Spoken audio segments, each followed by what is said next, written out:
Kalau Anda terkena penyakitnya dan divonis menjadi bagian dari ahli penyakit itu, misal yang sekarang terkena misalnya kena corona atau kena yang lain, kena cancer, kena macam-macam, maka Allah ajarkan zikir yang selanjutnya yang bisa Anda bacakan, tapi tolong dibacakan dengan penuh keikhlasan dan permohonan kuat kepada Allah Subhanahu wa taala. Saya akan gabungkan 3 surah sekaligus. Insyaallah kalau Anda bacakan dengan benar, di situ ada janji dari Allah seperti Allah janjikan kepada Nabi Ayub, penyakit apapun selain kematian Allah akan berkenan menyembuhkannya. Pertama, saya urutkan dulu dari urutan ayatnya. Quran surah ke-17 Al-Isra ayat 82. Quran surah ke-21 Al-Anbiya ayat 83 sampai 84 dan ditutup dengan Quran surah Al-Fatihah ayat 1 sampai ayat 7.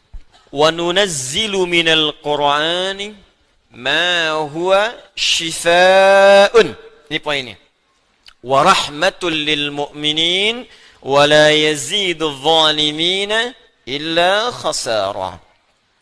Wa nunazzilu minal Qur'an, dan kami turunkan dari ayat-ayat Al-Quran itu ma huwa shifa'un, ada yang bisa menjadi syifa.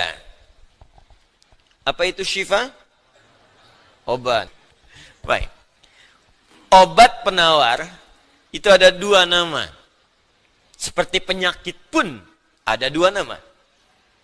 Satu, obat bagi penyakit fisik yang standar. Disebut dawa namanya, dawaun. Penyakitnya daun, obatnya dawaun. Ya, ada riwayat mengatakan likulli da'in dawaun. Setiap penyakit pasti ada obatnya. Kecuali kematian.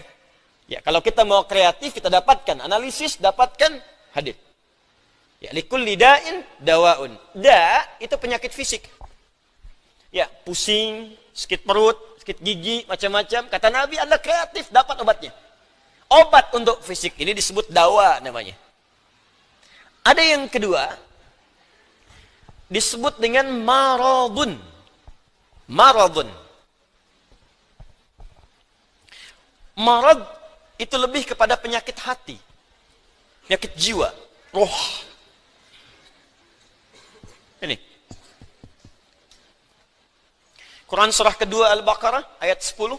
Fi qulubihim marad fazadahumullahu marada. Ada orang-orang munafik yang kena penyakit. Fisiknya sehat, kuat, ke masjid nomor 1, saf pertama dia. Cuma di hatinya ada penyakit. Ya, masuk masjid nyanjung Nabi, keluar masjid mencela Nabi. Nah, itu penyakit, hati-hati. Di depan berkata baik, di belakang menjelek-jelekan. Nah, itu sakit. Nah, itu sakit tuh. Apa penyakitnya? Marad. Obat penyakit hati ini, maka namanya bukan dawa, tapi disebut dengan syifa. Di mana ditemukannya? Kata Allah, wa nunazzilu minal Qur'an. Solusinya ada dalam Al-Quran. Maka nanti Allah turunkan beberapa amalan-amalan yang saat dikerjakan amalan itu bisa menghikis, menyembuhkan, bahkan menghilangkan penyakit-penyakit hati. Cari ayatnya. Maka Anda akan temukan kalimat-kalimat dalam Al-Quran, ayat-ayat bimbingan. Ini obat untuk menghilangkan malas. Ini obat untuk menghilangkan iri hati. Bahkan ini mencegah penyakit dengki. Kalau ada orang sekitaran dengki dengan kita, bacakan ayat ini. Turun surah Al-Falaq. Kalau ada orang munafik, bacakan surat yang ini. Kalau ada orang ini, bacakan surat yang ini. Kalau dokter sudah mengatakan, sudah ini nggak ada obatnya. Ini belum ditemukan penawarnya. Maka Allah turunkan kemudian beberapa ayat dalam Al-Quran berupa zikir-zikir tertentu yang kalau dilakukan dengan benar, maka melahirkan penawar yang tidak ditemukan secara fisikal. Apa diantaranya? Yuk kita bacakan Quran surah ke-21 Al-Anbiya ayat ke-83 sampai 84. Baik. Bukankah ujian Nabi Ayub salah satunya kena penyakit fisik? Ya. Pertama ujian harta, habis semua asetnya. Yang kedua ujian keluarga, wafat semua anaknya. Yang kedua ketiga ujian fisik. Ditimpa, diuji dengan penyakit. Maaf, yang belum ditemukan obatnya, tidak akan pernah dirasakan orang sebelumnya, tidak dialami orang setelahnya, saking parahnya penyakitnya. Dokter mengatakan sudah nggak ada obat. Orang mengatakan secara klinis mustahil sembuh.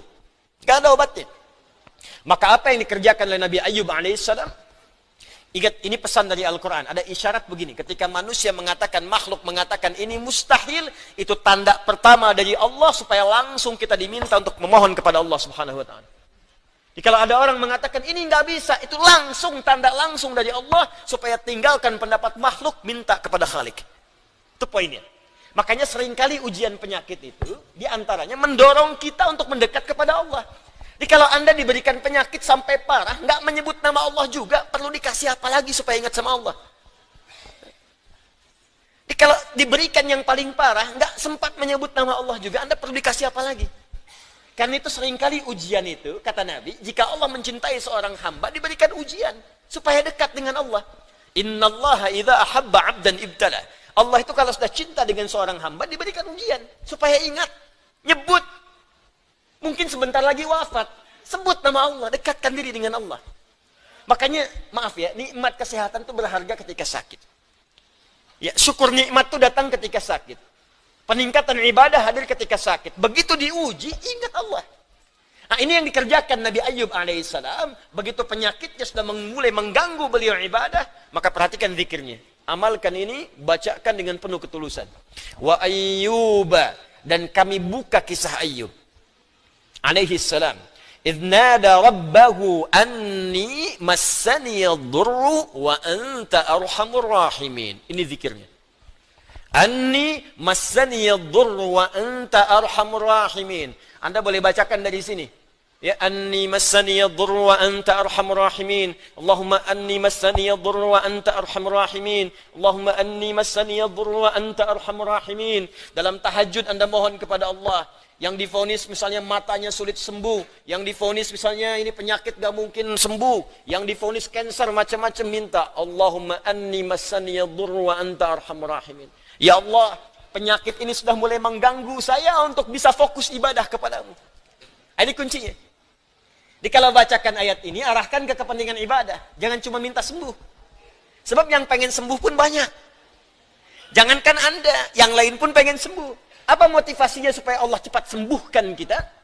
Maka dekatkan kesembuhan itu pada kepentingan ibadah. Minta, ya Allah saya pengen sholat. Berikan kesembuhan pada kaki saya untuk bisa melangkah.